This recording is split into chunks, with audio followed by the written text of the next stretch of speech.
Morning বন্ধুরা, birds grow লাইফে আপনাদের সবাইকে স্বাগত। তো বন্ধুরা, আবার চলে এসেছি নতুন একটি টপিক নিয়ে এবং নতুন একটি ভিডিও নিয়ে। তো বন্ধুরা, আজকের ভিডিওতে আমি বর্ষাকালে বা রেন সিজনে আপনি আপনার পাখিগুলোকে কীভাবে ঠান্ডার হাত থেকে বাঁচাবেন এবং ওদেরকে কোন কোন খাবার দেবেন না, তো সেই বিষয়ে আজকে আমি আপনাদেরকে বলবো। তো বন্ধুরা, আজকের ভিডিওটা খুবই ইম্পর্টেন্ট হতে চলেছে এবং আমি আমার নিজের যতটুকু আইডিয়া, তো সেইটুকুই আপনাদের সাথে আমি শেয়ার করব। তো বন্ধুরা, ভিডিওটা না কেটে লাস্ট পর্যন্ত দেখতে থাকবেন। তো বন্ধুরা, ভিডিওটা যদি আপনাদের কাজে আসে তো এটা শেয়ার করে দেবেন ভিডিওটাকে। তো বন্ধুরা, চলুন ভিডিওটা শুরু করা যাক। তো বন্ধুরা, এখন বর্ষাকাল চলছে, যে কোনো সময় ঝড় বা বৃষ্টি আসতেই পারে। তো তার জন্য প্রথমে 1 নম্বর যেটা আপনাকে করতে হবে সেটা হলো আপনার পাখির খাঁচা বা কলোনিটা আপনি যেখানে রেখেছেন, তো সেখানটায় যাতে ঠান্ডা বাতাস যেতে না পারে, তার জন্য আপনাকে আপনার কলোনি বা কেজটাকে সব সময়ের জন্য কিছু দিয়ে কভার করে রাখতে হবে, যাতে ঠান্ডা বাতাস পাখির গায়ে কোনোভাবে না লাগে। আর যদি ঠান্ডা বাতাস পাখির গায়ে লাগে তাহলে পাখির ঠান্ডা লেগে যেতে পারে। তো সেই দিকটা আপনাকে প্রথমে খুব ভালো করে নজর রাখতে হবে।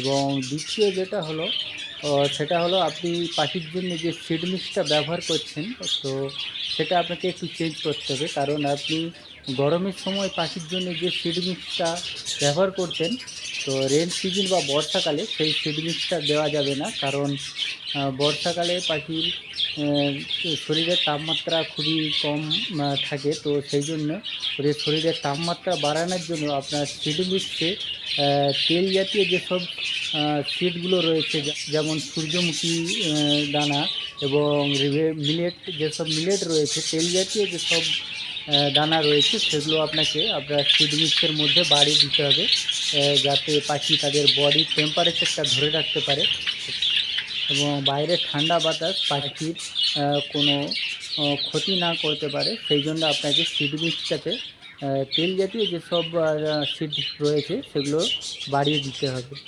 তো বন্ধুরা, এরপর 3 নম্বর পয়েন্ট যেটা হলো, তো আপনি যে পাখিকে সিড মিক্সটা খেতে দিচ্ছেন সেটা আপনাকে প্রত্যেকদিন সকালে বের করে নিয়ে ওটা ভালোভাবে আপনাকে পরিষ্কার করে আবার নতুন সিড মিক্স দিতে হবে। কারণ অনেক সময় দেখে যায় ঠান্ডা ওয়েদারের জন্য পাখির যে সিড মিক্সটা রয়েছে, তো ওর মধ্যে ফাঙ্গাস অনেক সময় দেখা যায়। তো যেটা পাখির শরীরে গেলে তো ক্ষতি করতে পারে। তো তাই জন্য আপনাকে প্রত্যেক দিন ওদের যে দানার যে আপনি ট্রেটা রয়েছে, তো সেটাকে আপনাকে বের করে পরিষ্কার করে আবার নতুন করে আপনাকে দানা দিতে হবে। তো এতে পাখির কোনো রকম ক্ষতি হওয়ার সম্ভাবনা থাকবে না। এবং 4 নম্বর যে পয়েন্টটা হলো, তো সেটা হলো আপনি পাখিকে রোজ যে জলটা খেতে দিচ্ছেন সেই জলটা আপনাকে দিনে 2 বার চেঞ্জ করে দিতে হবে। কারণ বেশিক্ষণ থাকলে জলের মধ্যে অনেক রকম ভাইরাস চলে যেতে পারে। কারণ বন্ধুরা, অনেক সময় দেখা যায় যে জল থেকেই পাখির শরীরে অনেক রকম প্রবলেম দেখা যায়। তো সেই জলটা আপনাকে দিনে 2 বার চেঞ্জ করে দিতে হবে। এবং সন্ধ্যার পরে আপনি 5টা থেকে 6টার পরে আপনার যে জলটা, পাখির যে জলটা খেতে দিয়েছিলেন সেই জলটা বের করে নিতে হবে। কারণ ওরা সকালে যদি ওই ঠান্ডা জলটা খায় তাহলে পাখির ঠান্ডা লাগার সম্ভাবনাটা থেকে যায়। তো আপনাকে প্রত্যেক দিন সন্ধ্যায় 6টা কিংবা 7টার দিকে আপনাকে জলের যে বাড়িটা সেটা বের করে নিতে হবে। বন্ধুরা, এরপর 5 নম্বর যে পয়েন্টটা হলো সেটা হলো, তো ঠান্ডা ওয়েদারের জন্য পাখি অনেক সময় দেখা যায় গা ফুলিয়ে চুপচাপ বসে থাকে। তো এর জন্য বন্ধুরা ভয়ের কোনো কারণ নেই। কারণ আপনি মেরিকুইন যে মেডিসিনটা রয়েছে সেটা আমি স্ক্রিনের মধ্যে আপনাদের ফটোটা দিয়ে দেবো। তো সেই মেরিকুইন মেডিসিনটা আপনি ধরুন আপনার কাছে 1 জোড়া পাখি রয়েছে, তো 1 জোড়া পাখির জন্য আপনি 100 ml জল দিচ্ছেন। তো সেই হিসাবে আপনি 100 ml জলের মধ্যে 3 থেকে 4 ফোঁটা মেরিকুইন যে মেডিসিনটা রয়েছে সেটা আপনি ওদেরকে সকালে দিতে পারেন। তো দেখবেন তারপরে পাখিগুলো সুস্থ এবং স্বাভাবিক হয়ে যাবে এবং ওরা যে ঝিমিয়ে বসেছিল সেটা আর থাকবে না। কারণ পাখির ঠান্ডা লাগার কারণে অনেক সময় ঝিমিয়ে বসে থাকে।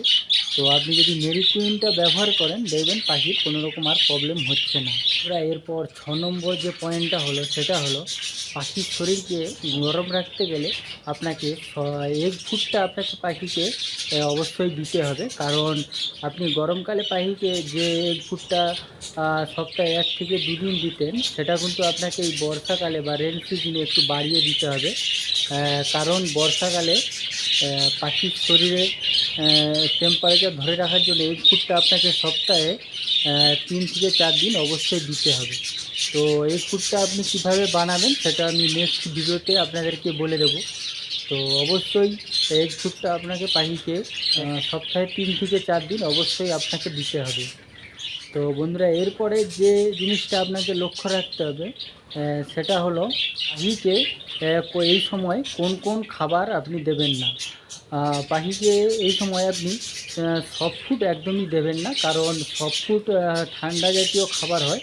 তো যার জন্য পাখির শরীরে ঠান্ডা লেগে যাওয়ার সম্ভাবনাটা খুবই বেশি থাকে। যেমন আপনি গরমকালে পাখিকে যে গ্রিন ফুড হিসাবে যে আপনি শাক সবজি যেমন কলমি শাক, পালং শাক এবং কুলপা শাক, এই শাকগুলি আপনি ব্যবহার করতেন।